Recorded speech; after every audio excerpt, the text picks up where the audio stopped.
السلام عليكم ورحمة الله وبركاته. مرحبا بكم بقناة المملكة الإخبارية. والآن إلى العناوين. عاجل وزارة الأوقاف تعلن موعد إقامة صلاة الاستسقاء بمختلف جهات وأقاليم المملكة. أعلنت وزارة الأوقاف والشؤون الإسلامية اليوم الاثنين أن صلاة الاستسقاء ستقام بالمصليات والمساجد الجامعة بمختلف جهات وأقاليم المملكة يوم غد الثلاثاء على الساعة 10 صباحا، وذلك تنفيذا للأمر المولوي السامي لأمير المؤمنين صاحب الجلالة الملك محمد السادس.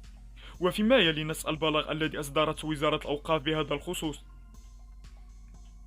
جريا على سنة جده المصطفى صلى الله عليه وسلم في الاستسقاء، كلما إن حبس المطر قرر أمير المؤمنين صاحب الجلالة الملك محمد السادس عز الله أمر إقامة صلاة الاستسقاء تخشعا وتضرعا إلى الباري جلت قدرته أن يسقي عباده وبهيمته وينشر رحمته ويحيي بلده الميت، فهو سبحانه وتعالى الملد والمرتجى، وهو الذي ينزل الغيث من بعد ما قنطوا وينشر رحمته تنفيذا للأمر المولوي السامي. ستقام صلاة الاستسقاء بالمصليات والمساجد الجامعة بمختلف جهات وأقاليم المملكة يوم الثلاثاء 4 جمادى الأولى 1444 هجرية، موافق 29 نوفمبر 2022 ميلادية، على الساعة 10 صباحا.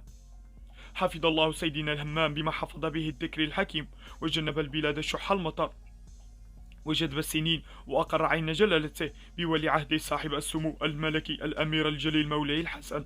شكرا، هذا كل ما في الموضوع في قناة المملكة الإخبارية، ونرجو منكم الضغط على زر الإعجاب والاشتراك لكي يصلكم كل جديد إن شاء الله. إلى اللقاء.